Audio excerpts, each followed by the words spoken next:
Hello guys. आज मैं आप सबको US election history and their process के बारे में बताना चाहूँगा। कुछ इनके पॉइंट्स हैं जो आपको आपके आने वाले एग्ज़ाम्स में हेल्प करेंगे। Let's see. और आप इसे पूरा वीडियो लास्ट तक देखिएगा।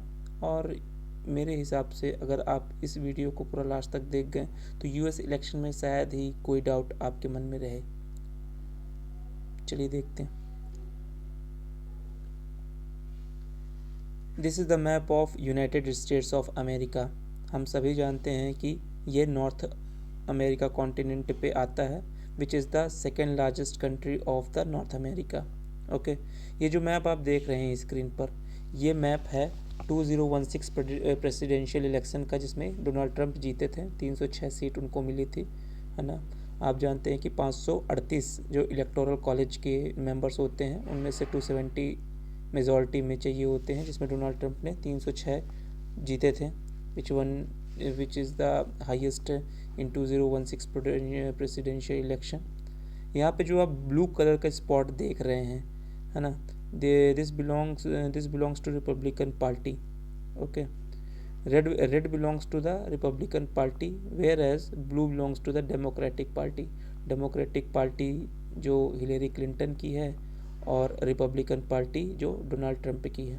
ठीक है, तो इसे हम सब देखेंगे, है ना। और ये भी जो भी मैप हैं इनमें ये जो हैं वो स्टेट्स हैं। 50 स्टेट्स हैं, हम जानते हैं अमेरिका में। इन 50 स्टेट्स में सीट का डिस्ट्रीब्यूशन हुआ है अकॉर्डिंग टू देयर पॉपुलेशन। ये जो पिक में आप देख रहे हैं ये हैं George Washington, who is the first president of America. हम सभी जानते हैं अमेरिका को जो इंडिपेंडेंस मिली वो 4 जुलाई 1776 को मिली। ओके, इसमें ब्रिटेन से इंडिपेंडेंस मिली अमेरिका को। 13 कॉलोनीज़ उस टाइम इस्टेब्लिश हुई थी अमेरिका में। जो ईस्टर्न रीजन अमेरिका का, वहाँ जो पॉपुलेटेड लोग थे उन्होंने पार्टिसिपेट किया इस फर्स्ट इलेक्शन, प्रेसिडेंशियल इलेक्शन में, जहाँ George Washington without any opposition they won, because ये एक आर्मी चीफ थे। और आर्मी चीफ होने के नाते इन्होंने जो अमेरिका का इंडिपेंडेंस था इसमें लीड रोल प्ले किया था। तो ये आगे चलकर president he, first president of America बने। 1776 में अमेरिका को आज़ादी मिलती है, ठीक है। और 1787 में कॉन्स्टिट्यूशन बनता है अमेरिका का। कॉन्स्टिट्यूशन अडॉप्ट किया अमेरिका ने, which is the first written constitution of the world.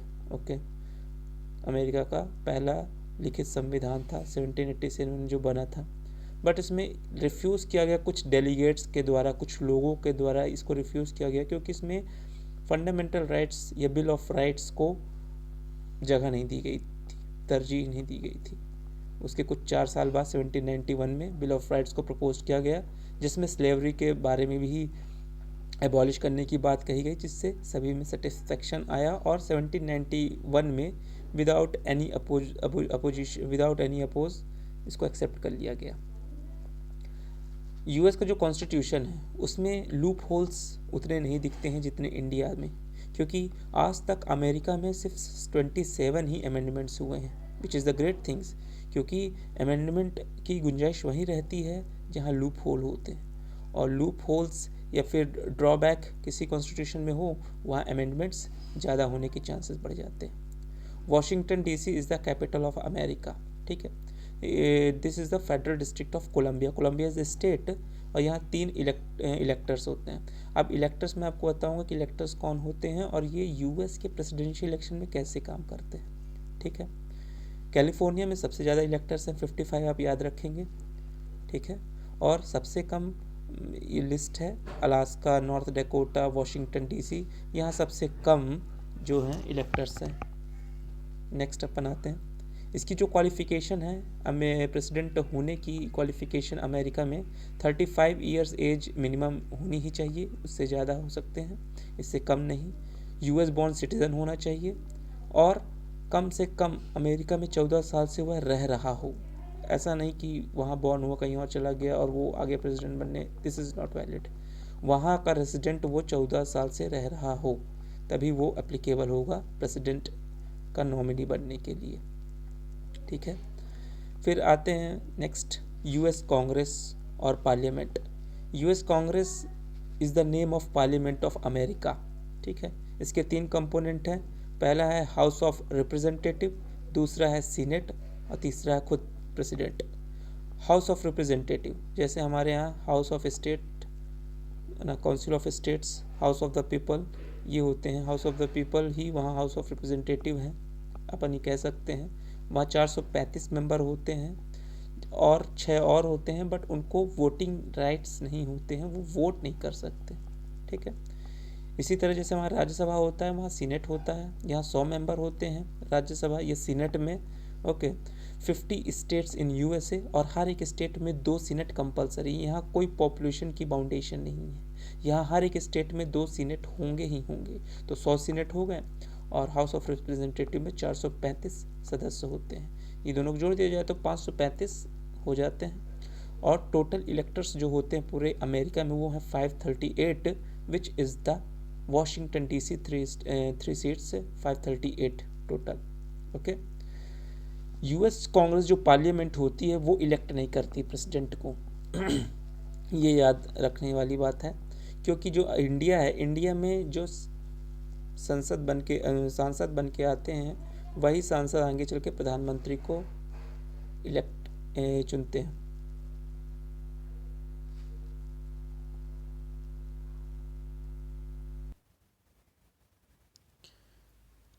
तो but US Congress parliament don't elect the president, है ना।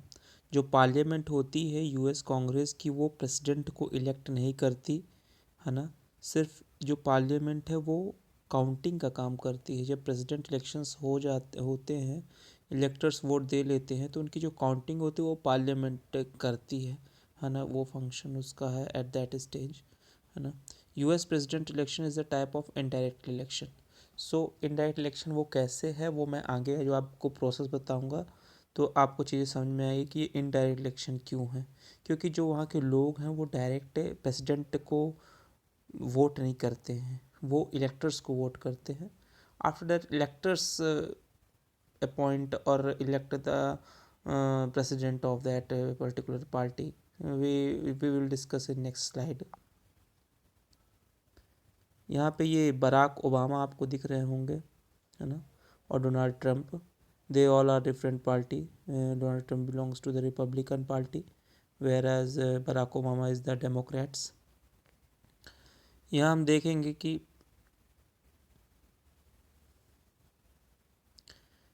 Finally the elector college become the law makers. Okay, जो electors होते हैं वो जब वोट दे चुके होते हैं, ठीक है, प्रेसिडेंट के इलेक्शन में इलेक्टर्स जब वोट दे चुके होते हैं, उसके बाद ये हाउस ऑफ रिप्रेजेंटेटिव बन जाते हैं, सीनेट बन जाते हैं, जो एक लॉ मेकर्स का काम करते हैं in the Congress of the US. Okay, ये विन फॉर ऑल कॉन्सेप्ट ये मैं आपको आगे समझाऊंगा ये क्या है विन फॉर ऑल, है ना। अगर अभी यहाँ पे लिखा है POTUS, POTUS means President of the United States. It means POTUS is the office which belongs to the president of United State, है ना। इनके बारे में कुछ स्पेसिफिकेशंस ये हैं कि ये एग्जीक्यूटिव जो ब्रांच होती है इसका हेड होता है ना। हेड ऑफ द गवर्नमेंट होता है प्रेसिडेंट ऑफ द यूएस, ठीक है। Commander in chief of the armed forces का कमांडर यही होता है।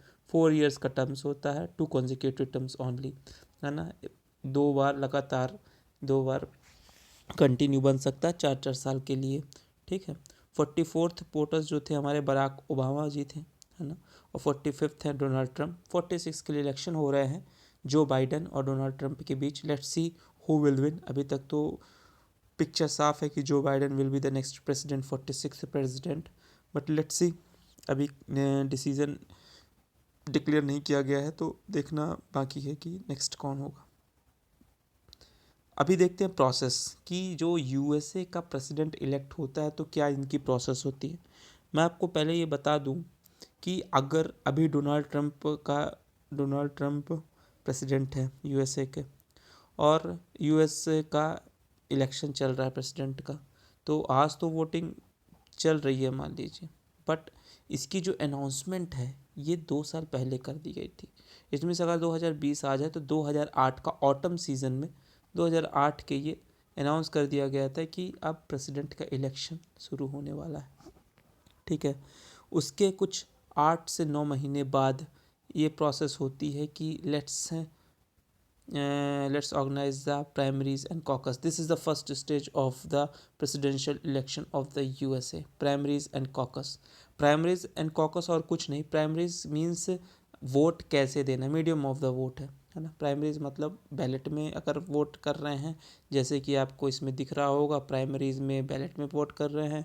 और कॉकेसस में ये रहता है कि members of group of members होते हैं पार्टीज़ के, वो ग्रुप ऑफ मेंबर्स होते हैं तो वो वोट करते हैं अपना हैंड रेस करके। तो ये दोनों अलग अलग चीज़ें हैं, प्राइमरीज और कॉकस। डिपेंड करता है कि कौन से स्टेट कौन से मीडियम को चुनना चाहता है, प्राइमरी में करना चाहता है या कॉकस करना क्या चाहता है। मैं आपको समझाना चाह रहा हूँ कि जैसे रिपब्लिकन पार्टी है, रिपब्लिकन पार्टी के जो मेंबर्स होते हैं वो मेंबर्स क्या करते हैं कि नॉमिनी किसको बनना है प्रेसिडेंट के लिए रिपब्लिकन पार्टी की तरफ से। तो हो सकता है एक से ज़्यादा लोग बोलें कि इनको भी बनना है, इनको बनना है। मान लीजिए 10 को बनना है, 10 को बनना है नॉमिनी प्रेसिडेंट के लिए, तो 10 को तो बना नहीं सकते। इसके लिए प्राइमरी एंड कॉकस होता है टू फिल्ट्रेट और to filter the nominee of the president, है ना। किसी एक को नॉमिनी सिलेक्ट करना प्राइमरी और कॉकस के थ्रू। तो प्राइमरीज यही होता है कि आप बैलेट के थ्रू, है ना, सिलेक्ट कर लो उस नॉमिनी को, या फिर कॉकस के थ्रू सिलेक्ट कर लो, है ना। इसमें लिखा है कि win the support of party members, है ना, पार्टी मेंबर्स का सपोर्ट आप इसमें जीतते हैं। Delegates local representative parties members select the nominee of the president, जो मैंने आपको बताया। उसके बाद देखते हैं तो प्राइमरीज एंड कॉकस आप समझ गए होंगे। नेक्स्ट है नेशनल कन्वेंशन। जब प्राइमरी एंड कॉकस हो जाता है, यहाँ ये पता चल जाता है कि कौन नॉमिनी बनने वाला है एक स्पेसिफिक पार्टी की ओर से। तो फिर नेशनल कन्वेंशन होता है जहाँ पे ये अनाउंस किया जाता है कि रिपब्लिकन या डेमोक्रेट या फिर और भी पार्टी, मल्टी पार्टी सिस्टम है अब तो यूएसए में, है ना। एक टी पार्टी है ना। तो और भी खूब सारी पार्टीज़ हैं। तो मोस्टली वोट्स जो होते हैं डिवाइडेशन रिपब्लिकन डेमोक्रेट्स में ही होते हैं। तो उस नेशनल कन्वेंशन में ये पता चल जाता है कि प्राइमरीज एंड कॉकस के थ्रू कौन नॉमिनी सिलेक्ट हुआ है पार्टी का, ठीक है। जैसे कि आप इसमें देख सकते हैं कि डोनाल्ड ट्रंप नेशनल कन्वेंशन में दिख रहे हैं। इनमें ये सिलेक्ट हो गए थे जब as a nominee of the president, तब की ये फ़ोटो है ना। तो select the nominee from the party of the primary caucus में अनाउंस किया जाता है, अनाउंस ऑफ द, और साथ ही वो जो प्रेसिडेंट होता है वो ये भी अनाउंस करता है कि मेरा वाइस प्रेसिडेंट का कैंडिडेट कौन होगा, या अमेरिका में इनको रनिंग मेट भी उस समय कहा जाता है। Called super Tuesday because it's happened Tuesday, है ना, ट्यूसडे को होता है इसलिए सुपर ट्यूसडे बोला जाता है इसको। इसका 2 फेज़ हो चुका है। थर्ड फेज़ है जनरल इलेक्शन। अभी अपने को ये पता चल चुका है कि प्रेसिडेंट के लिए कौन व्यक्ति खड़ा हुआ है इस पर्टिकुलर पार्टी से। अब ये क्या करते हैं, ये जो व्यक्ति हैं जो डिसाइड हो चुके हैं कि ये नॉमिनी है प्रेसिडेंट के, ये इलेक्टर्स सेलेक्ट करते हैं। इलेक्टर्स करते हैं हर एक स्टेट के लिए, जहाँ जितनी क्वांटिटी है ये हर पार्टियां अपने अपने इलेक्टर्स सेलेक्ट करती हैं और खड़ा करती हैं एक पर्टिकुलर स्टेट से। ये इलेक्टर्स क्या होते हैं, ये डायरेक्ट जनता के द्वारा ये इलेक्टर्स चुने जाते हैं, ठीक है ना। People cast their vote to elect the electors, okay. After that group of electors known as the elector college, ये इलेक्टर्स जब चुन के आते हैं तो इन्हीं ग्रुप ऑफ इलेक्टर्स को इलेक्टोरल कॉलेज बोल दिया जाता है। आप सभी जानते हैं 538 मेंबर्स इन इलेक्टोरल कॉलेज हैं who will vote for the president of USA. Majority 270 चाहिए और विनर टेक्स ऑल एग्जिस्ट। ये क्या करता है, विनर टेक्स ऑल ऐसा है कि मैरीलैंड एक स्टेट है यूनाइटेड स्टेट्स में, मैरीलैंड नाम का एक स्टेट है, वहाँ 10 इलेक्टर्स हैं। मान लीजिए कि रिपब्लिकन पार्टी ने कितने इलेक्टर्स से जीते, वहाँ से 6, और डेमोक्रेट के कितने जीते, 4। तो अब यहाँ पे ऐसा होगा कि रिपब्लिकन पार्टी के ज़्यादा हैं, तो रिपब्लिकन पार्टी 6 है, डेमोक्रेटिक 4 है। इट मीन्स रिपब्लिकन पार्टी वहाँ से जीत रही है। तो रिपब्लिकन पार्टी वहाँ से 6 इलेक्टर्स लेकर नहीं आएगी, वहाँ से 6 + 4 उसके भी इलेक्टर्स लेके आएगी, 10 सीट्स के साथ वहाँ से वो आगे बढ़ेगी। आपको बात समझ में आ रही है। विन फॉर ऑल सिचुएशन होती है, ऐसा हर जगह होता है। कैलिफोर्निया में भी आप जैसे देखिए 55 वहाँ सीट्स हैं। 55 में अगर 26 पा गई कौन, रिपब्लिकन, ठीक है। और इसमें आपका आ जाएगा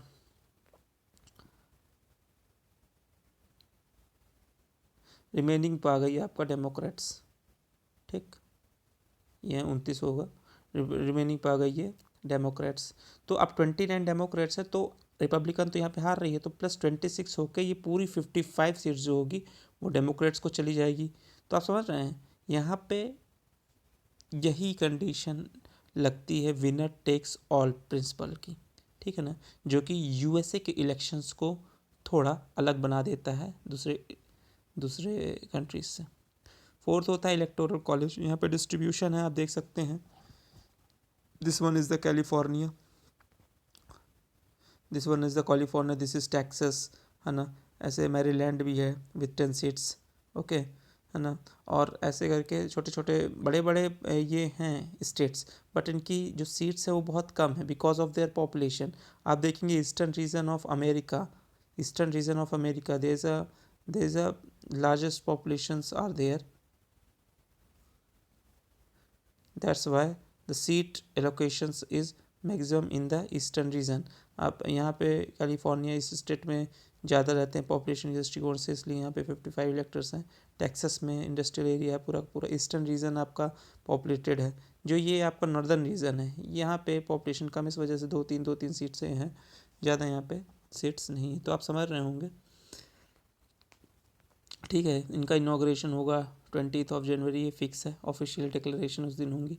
counting done by the Congress मैंने आपको ये बता दिया है, ये आप देख सकते हैं। हिलेरी क्लिंटन डोनाल्ड ट्रम्प 2016 का प्रेसिडेंशियल इलेक्शन का ये पूरा वोटिंग सिनेरियो है कि वेस्टर्न साइड में आपका पूरा हिलेरी क्लिंटन ना, और ये red is for Donald Trump, Donald Trump's की पार्टी है।